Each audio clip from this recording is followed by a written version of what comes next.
Hey guys, good evening everybody. Welcome to another edition of the AccessToTrader.com nightly weekend wrap-up show. Hope everybody is doing okay. It's a little bit after 4 o'clock on the Eastern time. I'm sure everybody by now is starting to settle in. It is Super Bowl Sunday. It's kind of like the second coming of New Year's Eve when everybody that doesn't even watch football probably mingles with other 20, 30 other people who don't watch football. For the other one person who's going to sit in the corner and actually watch the game. But it is kind of like a national, international holiday where people have excuses to kind of, go a little nuts and, be lively and be social and probably call in sick for the next day, which is tomorrow morning. Luckily for most of us, we don't have any bosses. We don't have any bosses. It's not because we want to. It's because we chose a path, right?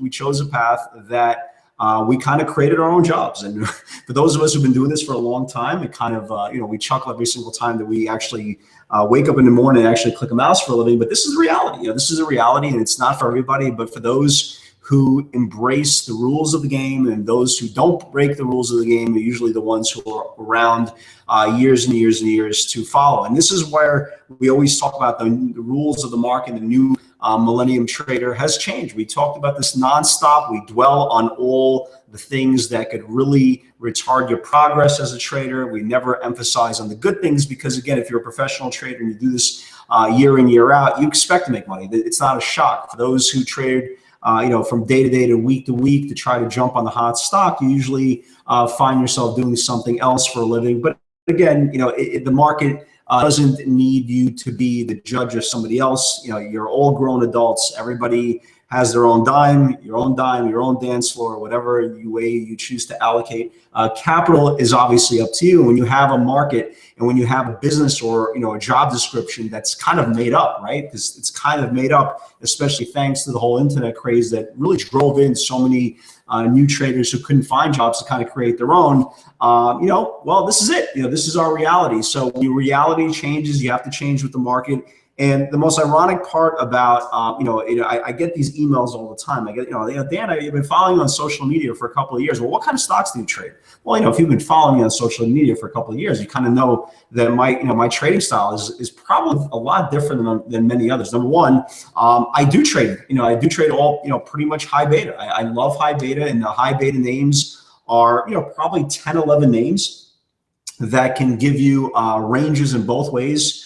In spite or their daily charts that we use to get a very, very edge for good cash flow. And I also trade a lot of small cap names that coming out of daily ranges off a bottom with a lot of volume. It's probably not the same stocks that most traders trade, but that's the whole point. And again, I say this all the time. My style might not be the right fit for you, but I'm not begging for anybody to join me in my style, right? My style is for me, and for those folks who who share the same style and share the same vision as I do, well, we trade together. For those that don't, well, we don't trade together. That's the whole point. And when you're trading, as we say this all the time, it's all about comfortability. It's all about being in control, and it's all about having the ability not to deviate from your comfort zone to try to conform to be somebody else. It's all about you, right? It's all about you. It's like, and I make this reference all the time. It's like Tiger Woods at one point was the greatest golfer of all time, right? Arguably the greatest golfer of all time. And it's great when he's in the Ryder Cup and everybody's going for USA. But at the end of the day, it's all about Tiger. It's all about a self-contained army of one who's trying to win as much as possible. And that's what trading is. That's exactly what trading is. So get in where you fit in, right? Get in where you fit in and try to be comfortable. And most important, as I say all the time, try to stay in business. So let's talk about the markets, right? Let's talk about the markets. You look at kind of a sandwich effect. At the beginning of the week, the markets were, kind of scarce, a little timid, a little uncertain because, again, the new Trump administration is very aggressive. They're doing a lot of things early, a lot of things that he campaigned on. And when you look at how the week started out, the world, pretty much reacted to the whole 90-day ban on travelers, of the whole Muslims going in and out of the country for this, this namesake of security, which is wrong. Again, a bit aggressive. But again, my opinion doesn't mean anything. Your opinion doesn't mean anything. It's all about what the executive signature is at the end of the day. And again, we say this all the time. The markets don't like uncertainty. And if you look, especially off tops, And when you saw what happened at the beginning of the week, is you just saw, nice 3-4 day decline on the S&P, then a little bit of run, and it kind of came back in.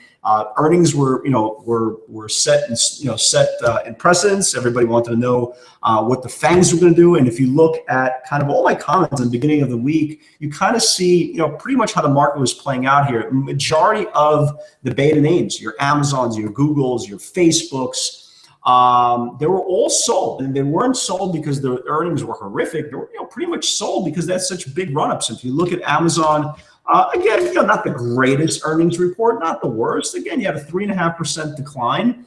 Okay, not really the end of the world. I mean, you can consider where the stock was. You consider where the stock was just in November. You're talking about a stock was at 700. It's still 100 points just from Friday's earnings report. So not the end of the world. We also talked about Google. Again, it's pretty much the same way it played out. Google had a big run. You look at Facebook, Facebook delivered a pretty decent quarter. Nothing crazy, right? Nothing crazy, nothing nuts. I mean, the stock sold off from pre-market highs, but again, nothing, nothing too crazy to write about. The only one that really held up was Apple. Only one held up was Apple. And again, Apple is, in my opinion, and again, you don't need to be a trader of Apple to kind of figure out how important it is, not only for the indexes, but just for market sentiment in general. And again, they hold a pretty decent weight on all the major indexes that it's components on. But most important, it's a feel-good stock. Majority of us either have or had at one point in our lives Apple product. It's just a company that makes traders in the market feel good. When Apple is strong, sentiment is strong. And so this was actually the only one out of all the FANGs and friends that actually held up into earnings. And if you look at what happened towards the end of the week, pretty positive jobs number, right? Pretty positive jobs number. We had a very, very strong move in the indexes, obviously led by financials. The whole bank reform, Dodd possibly going away. It will be a very stretch, but the banks really rallied very, very strong. Look at Goldman Sachs. I mean, just a monster short killer all the way from from presidential elect night to kind of present day. Huge move up, almost over 4.5%, 10-point move in Goldman Sachs. Just a beast of a move. Held up the S&P, obviously held up the Dow Jones, and ironically, out of the whole move on Friday, you look at the indexes towards the end of the week, and the final numbers were completely flat, completely flat. The S&P up 0.1%, the Nasdaq up 0.1%, and the Dow actually lost 0.1%. So flat week for the indexes. Started out poorly, ended strong. It's kind of what in the middle that you decide to do as a professional trader. And I said this all along. When I stumbled on, again, the PS60 theory, again, for those of you guys who are joining us for the first time, it's it's literally pivots that are confirmed through supply and demand via the 60-minute channel. It's an incredibly patient theory. And if you look at just my last 2 days, going from Thursday into Friday, Thursday was a very, very active day. I traded 6 stocks and made money 5 out of 6 trades. And then on Friday, I put on 4 trades. And they were literally spread out from the open all the way till about 3 o'clock, right? 3 o'clock roughly, I was signed off. I was, kind of fighting the flu the whole day. And literally I had 4 trades spread out within 5 hours. And that's the whole point of the patience, because every single candle is its own story. Okay, we know the beginning of the story, we know the end of the story. We just have to figure out what's in the middle of the story, and that's what we talk about, pivots. So I'm pretty happy the way the week played out. Again, in the last 2 days.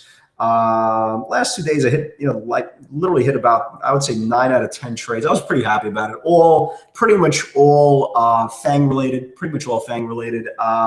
Took good cash flow out of pivots. And I said the most ironic thing, and everybody pretty much kind of gets it in the room. And the idea of being patient is a great concept, right? It's a really, really terrific concept. But if you don't have the process behind the concept, you can't understand it. And a lot of people talk about on social media this whole idea of FOMO, right? FOMO, it's the fear of missing out. When you're trading a very, very patient strategy, there's nothing to miss out, because you're just waiting for confirmation. That's kind of the best thing. And I would say the greatest thing that happened to us, and I say this all the time, the greatest thing that happened to us was the kind of the quote unquote blow up, right? Not really blow up, but the miss on earnings from Google and from Amazon, because all the value now has become from the bottom to up instead of from the top to bottom. Because again, how much more of these things were going to get juiced if they actually had good quarters? So we actually had a lot pretty good value last 2 days, especially in Amazon and Google going into those sessions. So let's talk about Friday's session. And again, number one, like I say all the time, if you're going to trade small caps, trade the ones that nobody's in. Trade the ones that nobody's in. Again, I'm kind of just holding on to my little inventory. I kind of rinse, repeat, rinse, repeat, rinse, repeat. I actually this calendar year have been doing very well with these small cap names, mostly multiple days swinging them, try to get 10-15% a trade on these things. They go more, obviously they go more. My inventory is kind of holding up here. CGIX, I'm still waiting for that next leg up. I'm holding, still about half of my size from that 195 area. I'm still waiting for that next leg up. RTTR finally woke up on Friday. I kind of got stuck in this thing for the last several days. I bought it 3 days ago. At 350, went up to 370. I thought it was going to, I thought this float was accurate. It wasn't 3.8 million. I think it was closer to 8, but still 8 million was a smaller float. And I really, really like that formation. So I gave it the benefit of the doubt. And you can see here for the last several days, this trend really, really held. Again, a lot of people talk about the 5-day moving average. I'm not really a big 5-day moving average guy, but it does represent at least a short-term kind of bias of where the stock is going. As you can see here, even though it kind of failed, it kind of stalled out on the day I bought it, was on Tuesday.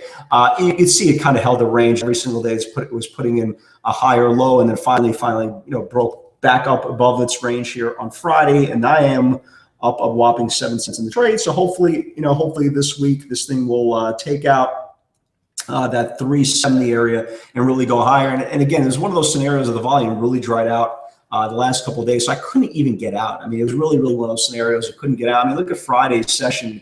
Stock traded only 240,000 shares. When I bought it, it was trading 600,000 shares, so a third of the volume. And picture when the stock is kind of grinding lower against you and they spread you out, it's very, very tough to kind of play it out. But the range held, and then now it's finally back over the range. So hopefully this thing will have a good setting. But let's talk about some other trades from Friday. Again, let's start off with small caps. Again, I try to facilitate everybody. And again, it's not the point of what you trade. Again, the PS60 theory works on small caps, and it works on high beta and everything else in between.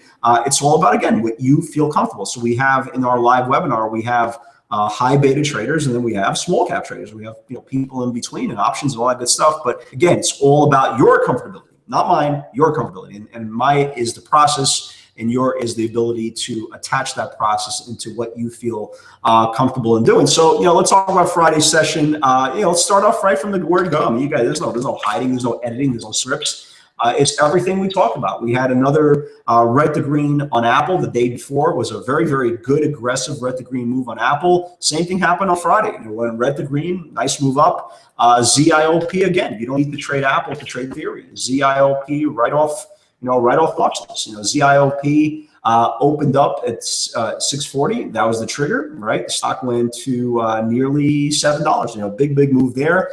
MVIS, right? MVIS, again, not high beta. Okay, guys, again, trade what you feel comfortable. We talked about the $1.60 break on the watch list. Closed within, 3 pennies of the high of the day. And the next spot here is 185. And if it takes out 185, you could get a good multiple day runner. Again, another stock has nothing to do with high beta. People always say, well, damn, I don't trade high beta. You don't have to. We talked about Trill, right? We talked about Trill. Value coming off the bottom once it confirmed that 540 area. Stock closed high today, 570. What else did we talk about on Friday? SPPI. I have no idea what SPPI traded. I wasn't even following it. It looked like it kind of stalled out there. XRA. Let me just keep an eye on XRA. XRA, pretty much closed where it triggered. And PCRX, these are just trades off the watch list. We had a whole bunch of other ones in the room. Yeah, so PCRX, we talked about the 5230 break, went as high as 5265. I didn't trade this thing. It triggered 4230, It closed within 15 cents of the high. Still looks good. For those of you guys who are long, it still looks really, really good. So again, value is always in the watch list, and that's why we have we have a good amount of people on the part-time trader program. For those of you folks who can't make it in the live webinar, again, they trade off the watch list. So, and again, it's not a watch list. It's a trading actionable list for the next day. Again, watch lists are designed to watch. Trading lists are designed to trade. And that's why we try to facilitate every single day something for everybody based on defined risk. So again, good job for those you guys who traded off, traded off the list. So let's talk about the other live trades in the room. I traded Amazon twice. Okay, we talked about during morning strategy. Again, guys, get to morning strategy early. That's where we talk about all the high beta stuff. I can't really talk about high beta during these nightly updates because we don't know where these bands are going to be forming. Again, the tighter they get, the better, obviously. But we don't know where demand is going to be until morning strategy because we need pre-market data, and that's why, guys, get to morning strategy early, 9 a.m. Eastern time, and then we'll obviously discuss everything. So yeah, I traded Amazon twice on Friday. Combination of I think I made about $3 and change, $3.20, $3.30, something like that in the two trades. Here was the first one right here. Again, we talked about this number right here pre-market, this 809. I bought it at 809. It started stalling out at 811. And why 811 was important? Why 811 was important? It was this supply right here. And once it stalled out, I mean, the stock was already down, 3.5%. So I didn't want to mess around with it. So I sold it. I didn't want to sell. I didn't want to sell it up $1, 35, 37, whatever it was. But it stalled out of supply. And the last thing you want to do is kind of play the let's see what happens game, especially when you have a lot of very, very aggressive high frequency at the open. So I sold it. It came back into the 809 area. Actually came back into the 808 area. And it just zoomed up another 6 points, which kind of sucked. But again, safe than sorry always was raised. And then here is the other pivot I bought, this 313.50 pivot. It went to 315. Again, I thought it was going to get up to this 316 area. Just never made it out there. So once it's stalled, again, you don't want to play the let me see what happens game. So I wound up making another dollar. Whatever it was, I tweeted out all my entries on Twitter. I tweeted out on Twitter, so you can see the executions there. I think I made another $1.30, $1.40, whatever it was. Listen, it is what it is. Cash flow adds up very, very quickly. And again, the greatest part about these things, and I say this all the time, you're not fighting the entry, you're fighting time. So if you see these things can't base, if you can't see them base over the pivot in 5 minutes, out. If you can't see them base under the pivot when you're short, you doubt. And that's the whole point. You're not trying to fight, order flow. That's the whole point. You're trying to do as much order flow in 5 minutes as possible. You're basically fighting time. So, good trades on Amazon. Baidu, I was very, very shocked. I made money in Baidu. Very surprising. Not because of the trade. It's because, Baidu's just been such a hard trade to kind of grasp. The liquidity in Baidu is just never there, man. And in the last 2-3 months, it's like I almost stopped trading the stock because there's just never liquidity. There's like 200-300 shares on the offer all the time, with 200-400 shares on the bid. It's like you can't maneuver the stock. So even if you're right, you're not making any money. But this time, I even talked about this area on social media. It's 175 area. And the reason I took the trade, there's actually some size there at 175. And I kind of knew this 175.40 was going to be important, and the stock went up to right to 175.40. And again, if you look at my tweets, that's where I pretty much sold the stock. But again, it's stalled out here, and this was kind of my luck on Friday. Once it stalled out of supply, I had no choice. I had to get out. You know what I mean? I had to get out, or else the stock is going to come back down. Same thing would happen to Amazon. If they would have just went through the supply and went straight, it would have been a huge, pretty good trade. And the same thing with Amazon, but it's what it is. It really is what it is. So, two good trades on Amazon. Pretty decent scalp on Baidu. Tulo, I had a very mixed relationship with Tulo this week. The first trade of the week on Friday, on a couple of days ago, I made money. The next day, I lost money, and Friday, I bought it perfectly. And it stalled out again. And the one thing I will say about these second and third tier stocks, and when I mean second and third tier, I mean stocks that I really don't trade, the liquidity in them is not great. It's not great. It's sometimes when you're trading like a stock like Tulo or trading a stock like ACIA, or trading like a lot of the big bios, like like a Blue or RDUS, the liquidity in them is garbage. And if you're doing any type of size in them, it's just impossible to navigate. So when Tulo, triggered, it only went up like 10, 12 cents. And I was like, oh God, not again. It's just not following through again.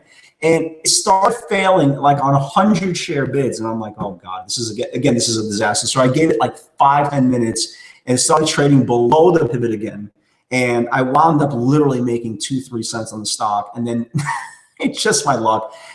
It came, aggressive bidders came up and they finally exploded the stock. So again, listen, it sucks about the Tulo situation. But again, what are you going to do? I mean, what do you let your worst trade in the world be stock that you make a couple of pennies on? It sucked. It is what it is. I know some people in the room held it. But look, it is what it is. It is what it is. Again, nobody forgets the value scratches. Scratches are good. Scratches are good because, again, it shows you're in control and shows that you are completely decisive on the trade. So that was fine. The RGSC, again, you could see these. You could see the pumps coming a mile away. You really could.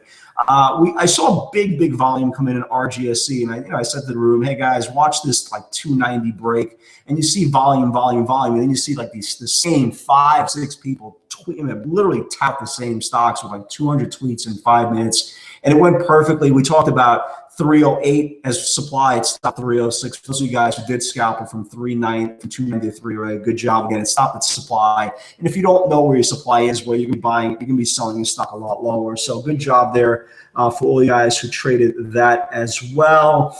And I think that's about it. So my take on the week was very solid. I'm so comfortable trading these FANGs. And again, I hear these questions all the time. Well, damn, I really don't trade the FANG. You don't need to. That's the thing. You don't need to. You're not trading. Again, if you think for a second you're going to, you think, first of all, we're not an alert service, number one. I don't beg anybody to come into this room. I don't care. My money comes from clicking a mouse. I don't market the place. Yeah, I'll say at the end of the day, I have an online business like a lot of people, and I'll say at the end of the day, listen, if you want to join us, you want to join us. You want to learn how to trade. You want to learn how to trade some of the edges that I found in the last several years. Cool. It's no big deal. You can trade whatever you want. Again, for me, it doesn't make a difference if there's one person, if there's 100 people. It doesn't make a difference. I am going to trade as long as my mind is allegedly still working. Again, I am the king of the idiots, and my mind does waddle from time to time. But it's all about trading, guys. It's not about the gimmicks. It's not about renting cars and jewelry and nonsense. It's all nonsense. It's all smoke and mirrors. It's all, unfortunately, gravitated to the young, impressionable account that has $5 grand in it, or $3 grand in it. And again, if you have $3 grand, how are you going to trade Amazon with me, right? How are you going to trade Google? How are you going to trade Tesla? You can't trade these stocks. But if you adapt the concept, right, because a lot of people in the room do trade small cap stocks. We have plenty of small cap stocks as well. You could trade the concept based on a $2 stock. But again, to emulate and try to mimic and try to, quote unquote, shadow a trader. You got 5, 10, 20 grand in your account, 25 grand account. How are you going to shadow a person who's trading Amazon? How are you going to, honestly, how are you? There's no way you do it. So you tell me on a $25,000 account, what are you going to do? You can buy 100 shares of Amazon, right? Not really the smartest thing. So again, it's not about emulating. It's not trying to be another trader. It's trying to be the best trader you can be and just really absorbing the concepts. Again, it could be any concepts. It could be trading futures, options, credit default swaps, whatever the case may be. You're trying to be the best that you can be. So what I trade is almost kind of irrelevant. You're almost like, well, if one person has, if one person has a $5,000 account and the other person has X amount of account, let's just use the word, the value of X. How can you possibly try to mirror something? It's impossible. It is what it is. Look, if you want to be a trader, you have to be a trader. Okay, you have to absorb all the nuts and bolts, all the moving parts, all the gray areas of a trader. If it was just as simple as buying a low float stock, well, simply it is, right? Again, you guys know the culprits behind it.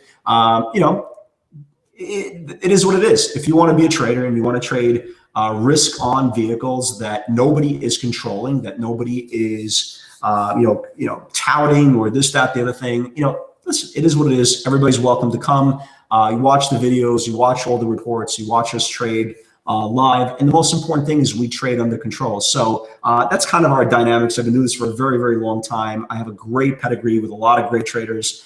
around the street. They have nothing to do with social media. I had great mentors in my life. And I'm just trying to pass along what I've learned through all these years. Again, I started at 25. I'm 42 years old. If all you guys saw my picture today on Instagram with my full beard, man, I looked like literally Paul Bunyan, like I was going to work on the docks. I shaved since then, but you kind of know where my mind is at. It's all about trading. It's all about developing. It's all about being a responsible adult. So let's get into the action for tomorrow. Again, I think that we're going to have a lot of value.